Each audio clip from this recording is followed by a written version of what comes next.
Hello friends, it is Julie. Welcome back to Pages and Pens. Today I am here with a writing recap for 2022. Let's jump right into it.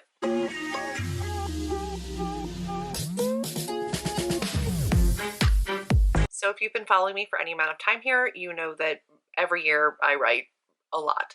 More recently than in past years. What I wanted to do is just kind of go over all of the things that I wrote in 2022. And then I'll have another video going over my goals for 2023 because it is a big year for me. In 2022, in February, I turned my book 2 over to the publisher. So I did all of my edits for book 2 for Prophecy and Ash. And then while they had the book, I went back and started working again on book 3, which now is currently with Critique Partners.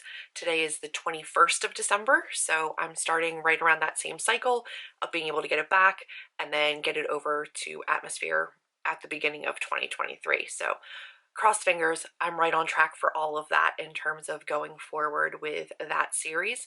I can't believe it's ending. That's a whole other thing. This year I had some huge accomplishments.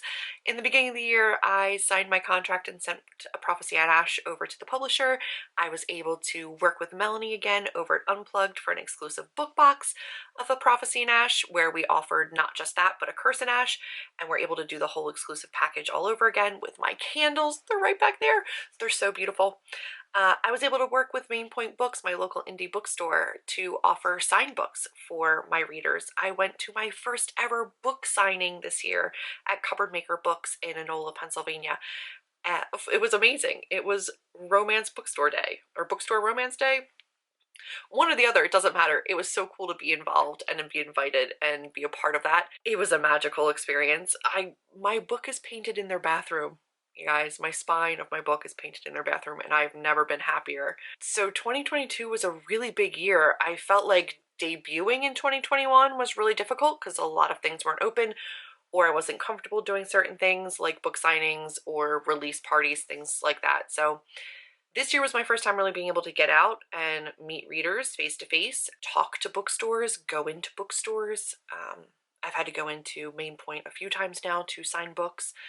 I've been going into other local indie bookstores and introducing myself. I sent postcards to everybody, all the libraries and all the bookstores in my areas, anywhere I could drive to introduce myself, which was really exciting. Being able to work with book boxes again, to have the interest there, to work with them again from the readers is phenomenal.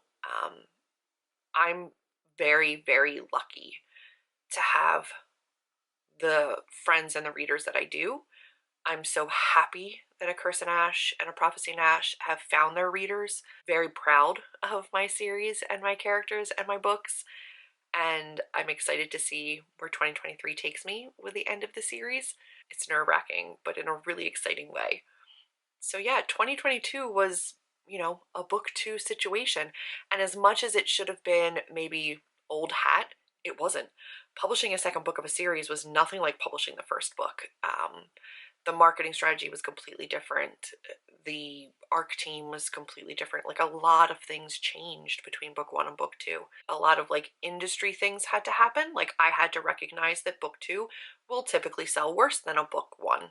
It's just the way it works. Some readers fall off, and you have to continue to just kind of promote book 1. And then next year, once all 3 books are out, I'll be able to have a lot more marketing strategies available to me. But for right now, it's this wild thing of the business side of it and keeping that all in my mind while also trying to do the creative side of it, which is maddening, but what are you gonna do? This year I also went on a writing retreat over the summer, and I was able to kind of let go of book 2 and let go of book 3 and sit back a little bit, and I drafted the first half of another contemporary romance. So you guys know that I have a contemporary romance that I've been querying. And this year I decided that I was going to put that aside. I really want to give it another run through, another edit. I want to dig a little deeper. Some of the feedback I got was that it still read a little bit too women's fiction for a contemporary romance. So I want to up the spice a little bit. You guys know I can write the spice, so I want to up it a little bit. I need to tweak it a little bit more. And then I'm going to probably try to query it, again. That first contemporary romance is off to the side. I have a second contemporary novel that's more contemporary women's fiction, more like a woman's journey road trip with lighter romance, I'm going to be reworking that into like a straight contemporary romance. It's going to be amazing, but it needs some reworking. That whole first draft is done, but it needs an overhaul. So that's 2 contemporary romances. I drafted the first 65,000 words of a 3rd contemporary romance, and they are all kind of linked. They're all standalones, but they are kind of linked. So if you read one, you'll understand kind of like the world and the characters and like, you know, some side people in the other books. That one I'm really excited to finish, like very excited to finish, but have not finished yet. And then I also have another one that I've outlined that I am so excited to draft, but have not drafted yet. But I love it so much. Another one that I've outlined loosely, like I have the basic idea of the characters and the plot, but I haven't like actually sat down to outline. So 2 done that need editing, one that's a lot closer than the other, one that's about halfway done, and then another one that's fully outlined, and another one that still needs outlining. That's a lot. Next year I know will be a year for book 3. And then outside of that, I need to start creating my own, you know, publishing schedule or querying schedule and figure all of that out. So this is kind of my last year where I can say, I know for sure what I had to do this year. And then after this, after the In Ash series, it really is kind of up to me to see where my career goes. I'm going to go over like all of my writing stats, but some of my writing stats also included a goal for 2023. So my word count is going to be a little bit higher because there's a whole career arc that's going to be in 2023 that's different. So I'll keep you posted on that soon, but it does involve a pen name and it does involve novellas. So I've already worked on that. My goal for the end of 2022 was to have 6 novellas completely finished, ready to upload and just pump out. Currently working on the 6th one right now, so we're looking on time for that. All cylinders were firing there, which was really exciting for me. So I'm going to get some of my like little stats for you here. I finished editing and drafting some new scenes for book 2. I drafted book 3. I worked on a contemporary romance novel that I got half done. I wrote 6 novellas. I outlined another contemporary romance. That's not a small feat. So I added up my word count on all of these projects. I did not count all of book 2, but I did count like a rough estimation of how much I worked on it this year in terms of like January when I was rewriting and working on it to working with the professional editors and adding scenes, etc. So there's some of that. Book 3 was like, I'm counting all of book 3 because I removed huge chunks of POVs and I rewrote almost the entire thing. I'm looking at for the year on 1, 2, 3, 4, 5, 6, 7, 8, 9, 10 projects. I wrote 343,718 words, roughly. I would say that's a low estimate. I kind of like erred on the side of less as opposed to more, but 373 plus thousand words, that's not tiny.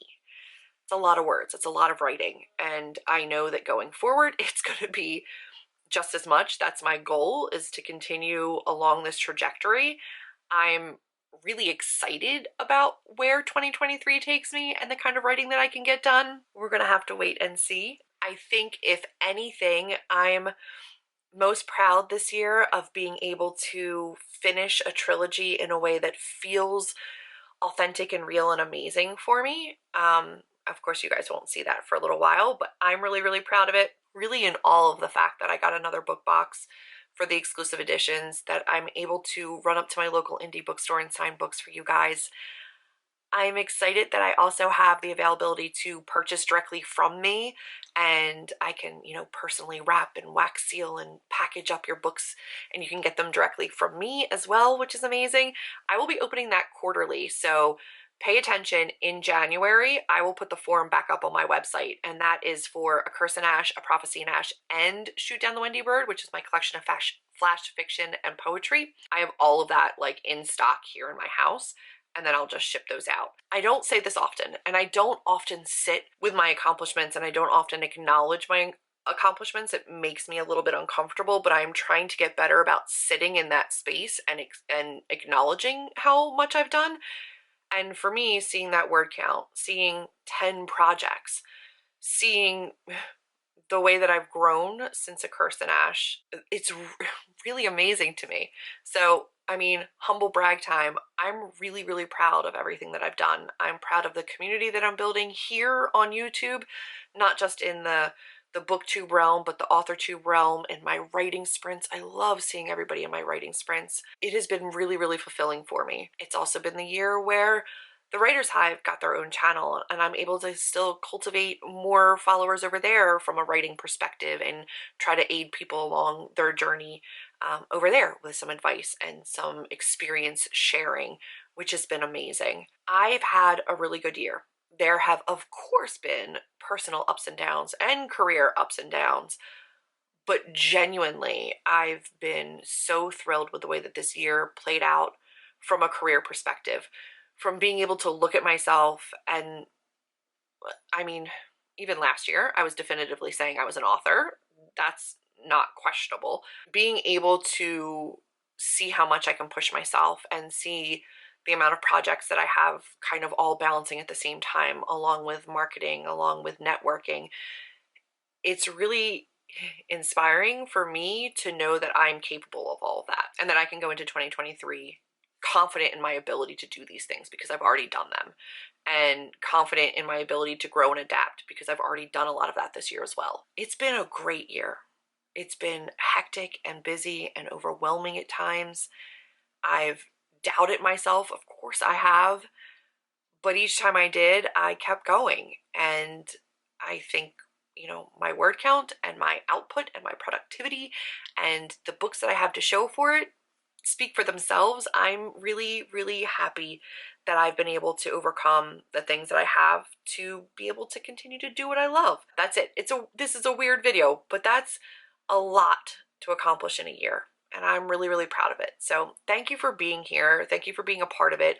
Thank you for supporting me through it and encouraging me through it and being in those sprints to cheer me on, or being excited for the book boxes or the signed exclusive books over at, you know, Main Point, and for supporting me. That support, both with Unplugged and my local indie, have created stronger relationships with me with them. It's provided opportunities for me to continue to work with them in the future. And my readers are a massive part of what keeps me going. I want people to read these books. I want people to enjoy these books. I don't want to write into a void. And I'm so thankful that my readers are here to enjoy my stories and that my writer friends are here to continue along this journey with me and hopefully come along with me to do your own publishing. I'm so excited to just support everybody through all of that. So yeah, that's been my 2022 in a nutshell. I hope you had a great year. I'd love to know in a comment down below what your highlight of the year has been. Share it with me. I want to congratulate you too and cheer you on. So that is it for this video. If you liked it, go ahead and give me a big thumbs up. Click subscribe. Click the notification bell so you know what I have going on in 2023. It's going to be big stuff. And I will talk to everybody later. Bye, friends.